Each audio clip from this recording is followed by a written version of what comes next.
Ya, pemirsa, Kementerian Ketenagakerjaan mencatat hingga saat ini lebih dari 30 provinsi telah menetapkan upah minimum provinsi atau UMP tahun 2024. Meski demikian, ada 3 provinsi yang menetapkan UMP tidak sesuai dengan peraturan pemerintah nomor 51 tahun 2023 tentang perubahan PP 36 tahun 2021.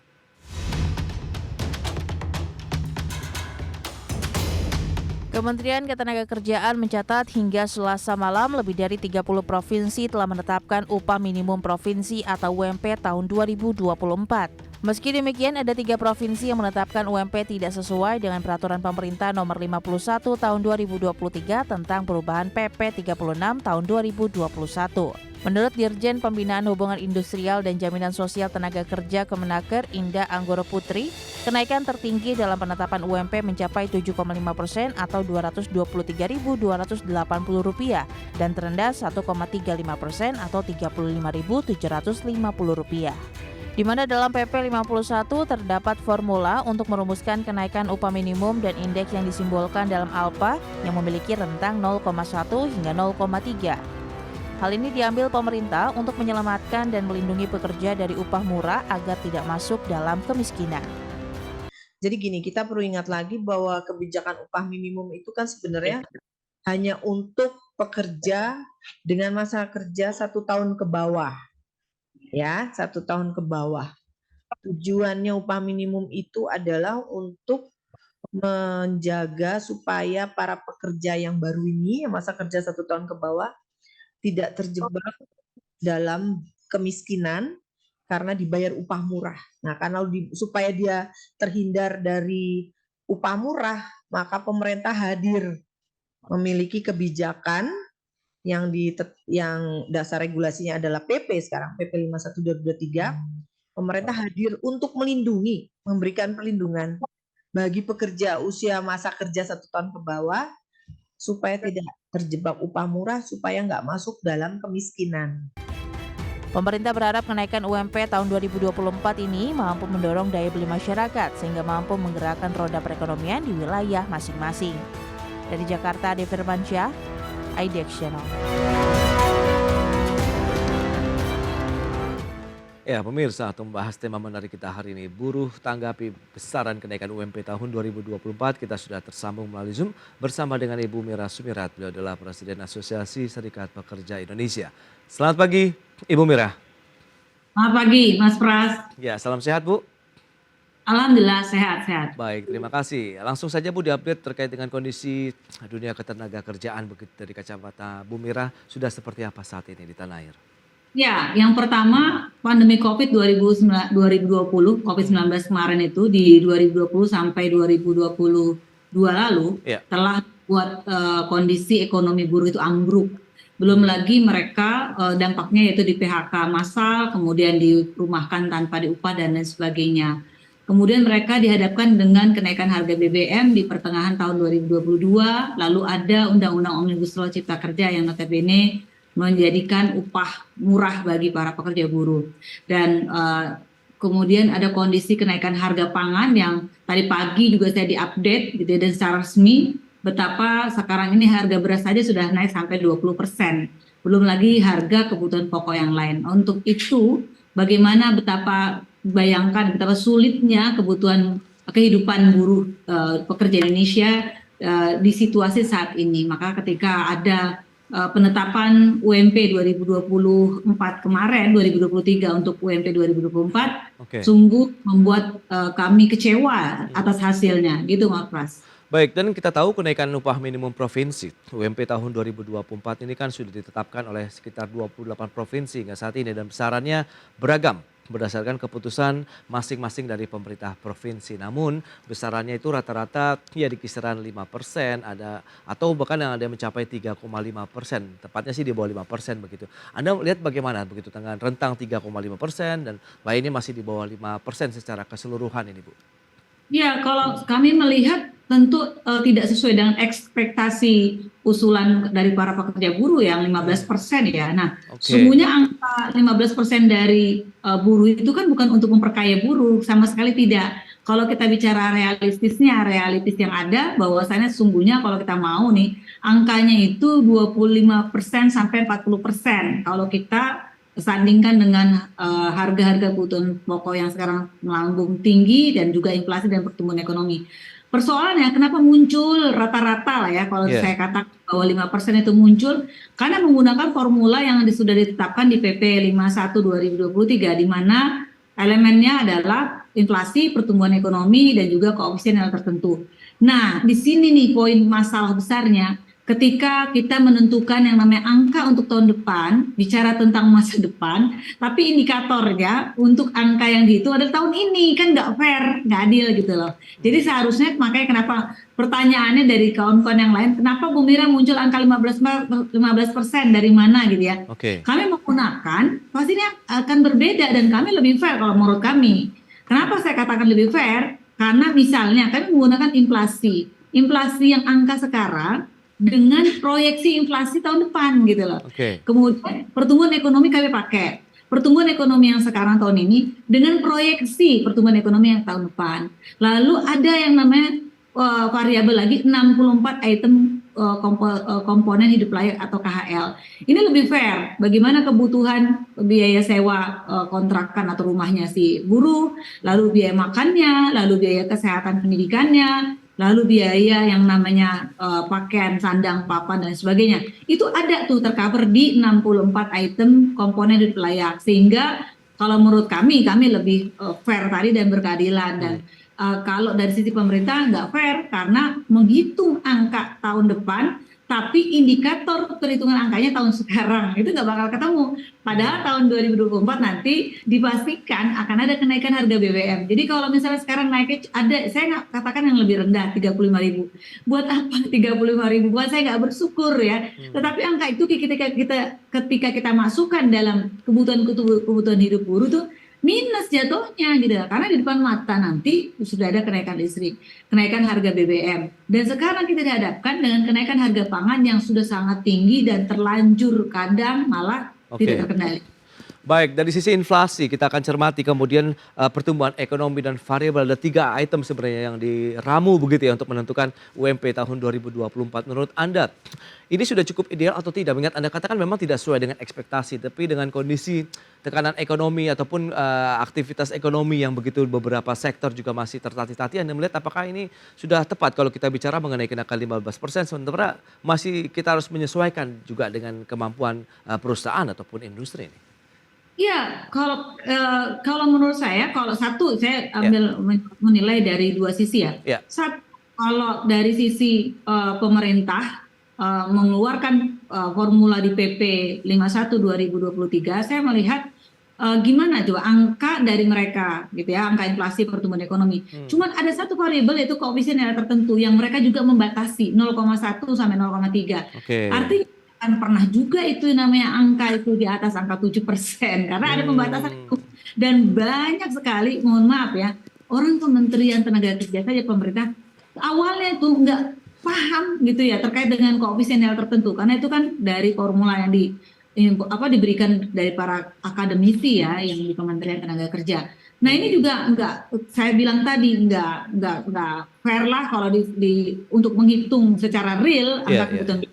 Nah kalau dari sisi kami yang menggunakan formula berbeda, kalau inflasi pertumbuhan ekonomi sama, tetapi proyeksinya tadi yang kami tambahkan dan ada kebutuhan dasar yang tadi KHL, komponen hidup layak, yang sehingga kami memiliki angka yang berbeda dan lebih fair tadi kalau menurut saya. Jadi memang ini yang menjadi satu persoalan besar, dan lagi-lagi kalau menurut saya ya pemerintah negara namanya pelit terhadap pekerjanya. Tapi kenaikan ini memang lebih rendah kalau dari rata-rata ya, dibandingkan dengan tahun lalu kan masih sekitar 7,5% begitu. Ini indikasi apakah pemerintah tetap mendorong kenaikan UMP dengan formula baru lah begitu yang dimuat dalam Omnibus Law tadi begitu. Betul, PP 51 tahun 2023 adalah turunan Undang-Undang Omnibus Law Cipta Kerja. Jadi bukannya terpisah nih, ini menjadi bagian. bagian yang buka terpisah. Jadi memang Oke. satu bagian. Cuman kan kalau undang-undang Omnibus Law itu secara makronya, tetapi kemudian diturunkan melalui PP-nya, peraturan pemerintah. Nah, muncullah PP 51 2023 turunan daripada undang-undang Omnibus Law Cipta Kerja. Sebelumnya PP 36 tuh, PP 36 tahun 2021 sebelumnya ya. Tapi kemudian ya dalam tanda kutip direvisi dengan adanya koefisien nilai tertentu.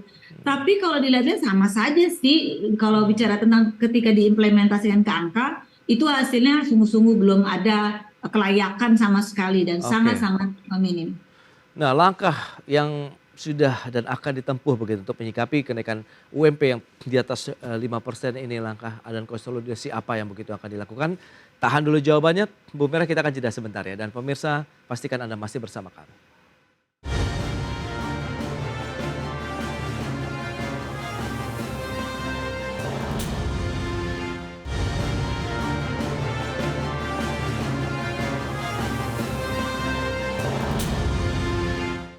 Ya, terima kasih Anda masih bergabung bersama kami dalam Market Review, dan pemirsa, berikut ini kami sampaikan sejumlah data terkait dengan 5 daerah dengan UMP terbesar di Indonesia seperti yang bisa Anda saksikan di layar televisi Anda.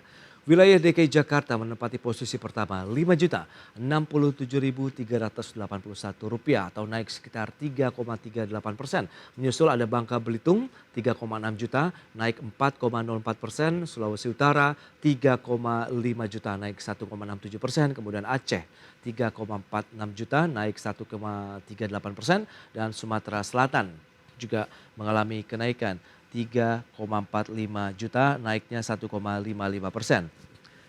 Dan berikutnya 5 daerah dengan UMP terkecil di wilayah Indonesia.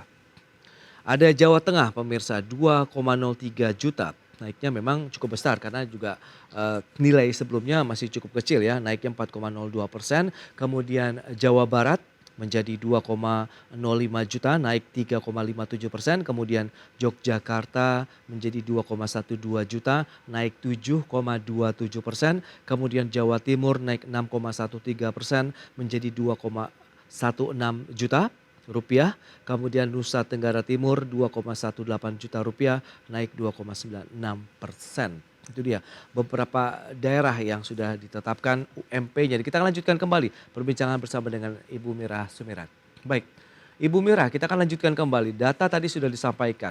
Memang rata-rata di bawah 5% ya kenaikan begitu dengan UMP terbesar tadi. DKI Jakarta menjadi 5,06 juta, kemudian Bangka Belitung 3,6 juta, Sulawesi Utara, Aceh, dan Sumatera Selatan. Nah, ini pandangan dari teman-teman buruh tadi dengan ada beberapa faktor ataupun variabel kaitannya dengan kehidupan layak begitu. Apakah memang sudah sesuai akhirnya nilai itu? Ya, yang pertama sebelumnya kan kalau dilihat upah yang contoh yang terbesar tadi ya, memang upahnya sudah besar. Satu, tapi meskipun udah besar, contoh saya Jakarta lah, ketika menjadi 5.060.000-an sekian, ketika itu diimplementasikan untuk memenuhi satu kebutuhan dasar saja para pekerja buruh Jakarta itu nggak cukup, tetap minus mereka. Kedua, kalau bicara tentang yang tadi upah yang terendah gitu ya, mereka tetap aja misalnya contoh Jawa Tengah di angka 2 juta, sebelumnya 1,9 kemudian menjadi 2 jutaan. Nah ini sama aja nggak memenuhi, ini sama-sama belum memenuhi kebutuhan hidup dasar para pekerja buruh. Bicara tentang beli mie instan antara di Jawa Tengah dan juga Jakarta kan sama tuh harganya. Artinya nggak ada yang perubahan bicara tentang beli ya, daya beli. Tetapi ketika dia diimplementasikan untuk mengeluarkan kebutuhan dalam rangka untuk memenuhi kebutuhan dasar hidupnya, itu jatuhnya minus gitu ya. Jatuhnya jadi nggak heran kalau sekarang ini para buruh juga terjerat pinjol tuh. Jadi banyak kasus gitu. Jadi jatuhnya minus gitu, jatuhnya minus. Nah, ini yang saya sampaikan berkali-kali bahwa memang penetapan upah minimum di 2020 untuk 2024 yang ditetapkan kemarin di PP 51 2023 itu tidak memenuhi unsur keadilan, kesejahteraan dan kelayakan. Baik, tapi kalau dengan beberapa informasi yang sudah Anda sampaikan, lantas bagaimana dengan langkah-langkah sebelumnya begitu? Apakah tadi komunikasi sudah dilibatkan, kemudian diskusi sudah dilibatkan, mungkin tripartit ya, pemerintah, pelaku usaha dan juga buruh begitu? Ya, kalau di dalam Dewan Pengupahan Nasional yang saya mendapatkan info dari kawan-kawan yang di sana gitu ya, nggak ada komunikasi terkait untuk mengeluarkan PP 51 2023 kemarin. Jadi nggak ada tuh. Jadi komunikasinya hanya sebatas cuman pembahasan. Oke, kita akan menyampaikan untuk menetapkan UMP 2024. Nah, konyolnya lagi, mereka kan menyampaikan nih dari pihak pemerintah bahwa nanti akan dikomunikasikan lebih lanjut turunannya di Dewan Pengupahan Kota, Kabupaten, dan Provinsi, gitu. Untuk teknis, masing-masing inflasi dan pertumbuhan ekonomi kan diserahkan ke daerah masing-masing, gitu. Tapi kenyataannya, contoh saya ambil Jakarta, ini salah satu contoh saja ya. Ketika ada kawan-kawan kami, Aspek Indonesia punya perwakilan Dewan Pengupahan Provinsi DKI Jakarta. Dia punya konsep bersama kawan-kawan serikat pekerja lainnya gitu ya. Nih loh, sekian, 15% dengan data sekian. Begitu pula dengan pengusaha, begitu pula dengan pemerintah. Tapi apa coba yang terjadi? Nah itu kan konsep itu semua direkomendasikan tuh ke gubernur gitu ya. Nah persoalannya ketika gubernur itu PLT, kan gubernur sekarang PLT nih, yang notabene dari pemerintah pusat pastinya. Kemudian kenyataannya mereka mengabaikan usulan-usulan atau rekomendasi angka dari Dewan Pengupahan. Mereka tetap berpegang teguh pada pemerintah pusat. Itu yang sekarang terjadi. Kalau dulu Pak Gubernur belum PLT, belum PJ ya, belum istilahnya dulu adalah gubernur yang dipilih dari masyarakat atau wilayah tersebut gitu. Tapi sekarang ini kan PLT dari pusat semua, artinya sudah mereka nggak mau mendengarkan. Contoh yang gubernur DKI kemarin, PLT gubernur kemarin. Jadi belum ada win-win solution begitu dalam penetapan UMP tahun 2024 mendatang begitu? Kalau menurut saya ini kan harusnya lebih bijaksana ya, lebih wise gitu ya. Dari sisi pengusaha saya saya bersahabat lah dengan secara personel ya dengan kawan-kawan pengusaha. Tapi kemarin saya diskusi dengan kawan-kawan pengusaha tuh gini, mereka senang ya dengan PP 51 tahun 2023 kemarin gitu. Mereka bilang satu, situasi kondisi ekonomi yang mereka selalu beralasan dengan perang Ukraina dan Rusia yang sesungguhnya itu kan sudah dibantah oleh Ibu Menteri Keuangan, Ibu Sri Mulyani di outlook-nya di awal tahun 2023 menyatakan bahwa ekonomi Indonesia akan baik-baik saja dan juga tidak terpengaruh dengan perang Ukraina dan juga Rusia.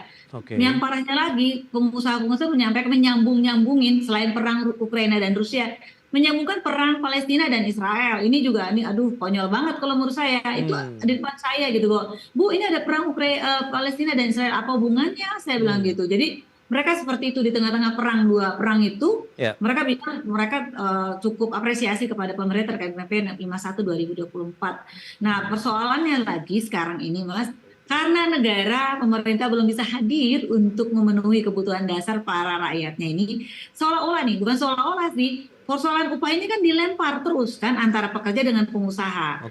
Nah, ketika saya berunding dengan pengusaha terkait dengan upah ini, pengusaha mengeluhkan ketika saya bilang 15%, mereka bilang gini, Bu Mira, kalau Anda bilang 15%, sesungguhnya kami naiknya 80% biaya SDM. Loh kok kayak gitu?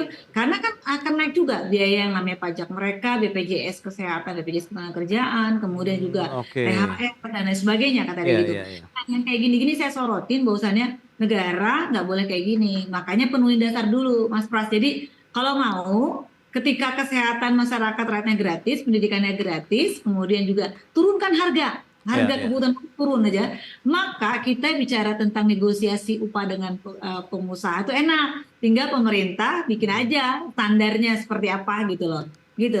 Baik, tapi dari sisi analisis Ibu sendiri terkait dengan tadi yang sudah disampaikan dari pelaku usaha, memang dengan kondisi kan seperti ini masih ada beberapa industri yang masih terseok-seok ya, tidak jauh lah misalnya tekstil dan produk tekstil begitu yang bahkan harus merumahkan bahkan mem-PHK ribuan karyawannya begitu. Sementara di satu sisi menjadi dilematis mereka harus menaikkan UMP. Nah ini apakah ini menjadi salah satu mungkin perhatian juga dari teman-teman buruh dalam menyikapi kondisi yang ada begitu dari sisi sektor industri yang belum bisa bangkit begitu.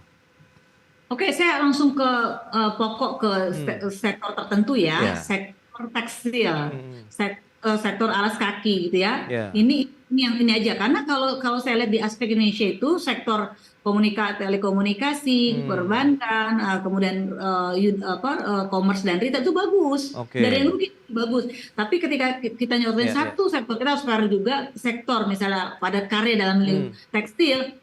Seharusnya kan gini, itu kan sektornya berbasis ekspor kan ya. mereka mengandalkan negara-negara luar lah untuk bayarnya gitu. Nah, seharusnya ketika misal oke, saya akan ngikutin persepsinya mereka terkait dengan adanya perang Ukraina dan juga Rusia, oke lah ya, bukan Palestina Israel. Harusnya mereka itu merubah pola atau pangsa pasarnya mereka. Gunakan pangsa pasar domestik dong kalau kayak gitu kan, kita banyak banget konsumsi domestik kita di Indonesia. Pakai itu, maksud manfaatin, lemparlah produk-produknya mereka di domestik saja, maksud saya gitu. Yang kedua, sambil menggunakan atau memanfaatkan konsumsi domestik yang luar biasa kita. Dua, pemerintah harus menjaga nih supaya tidak boleh ada produk-produk dari, mohon maaf nih, dari luar yang harganya murah tapi sama produknya dengan Indonesia, sehingga lebih ke para masyarakat kita lebih ke arah sana. Baik, nah lantas langkah apa yang akan ditempuh oleh teman-teman buruh begitu menyikapi UMP yang sudah ditetapkan ini?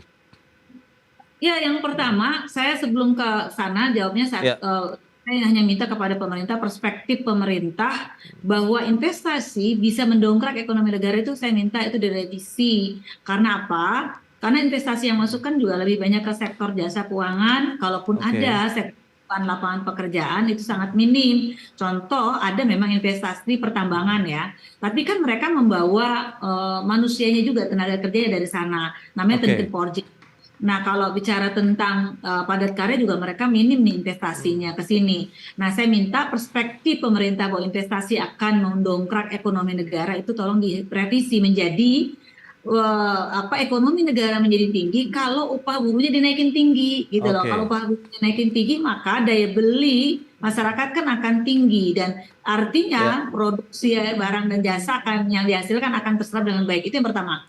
Yang kedua, langkah-langkah yang akan kami lakukan menyikapi penetapan UMP 2024 ini. Satu, kami sedang melaksanakan konsolidasi bersama kawan-kawan aliansi elemen-elemen kawan-kawan serikat pekerja dari yang lain, dari sektor-sektor yang lain gitu ya.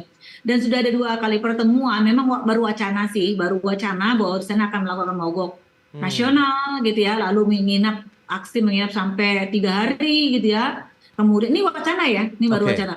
Lalu yang ketiga kita akan melakukan ya geruduk ya, aksi ya ke istana dan Kementerian Tenaga Kerja gitu. Ini baru wacana dan banyak hal lah wacana-wacana itu yang masuk dalam pertemuan kami gitu. Belum ada keputusan gitu, tapi memang sudah ada beberapa kawan-kawan yang menyampaikan tanggal 30 November ya untuk melakukan aksi mogok nasional. Itu ini lagi beberapa kawan-kawan. Oke, baik, itu dia beberapa aksi konsolidasi yang tengah dilakukan teman-teman buruh ya terkait dengan penetapan UMP tahun 2024 mendatang. Bu Mira, terima kasih banyak atas waktu dan sharing yang sudah Anda sampaikan kepada pemirsa pada hari ini. Selamat melanjutkan aktivitas Anda kembali. Salam sehat, Bu Mira.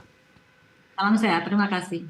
Baik pemirsa, dalam rangka memperingati ulang tahun ke-46 diaktifkannya kembali Pasar Modal Indonesia, PT Bursa Efek Indonesia, PT Clearing Penjaminan Efek Indonesia, dan PT Kustodian Sentral Efek Indonesia kembali menggelar Public Expose Live 2023 secara live virtual pada tanggal 27 sampai dengan 30 November 2023. Pendaftaran investor dan media bisa melalui link bit.ly Pubex Live 2023 dan juga idx.co.id. Dan 1 jam sudah saya menemani Anda dalam Market Review. Saya Prasetyo Wibowo beserta kerabat kerja yang bertugas pamit undur diri. Terima kasih dan sampai jumpa.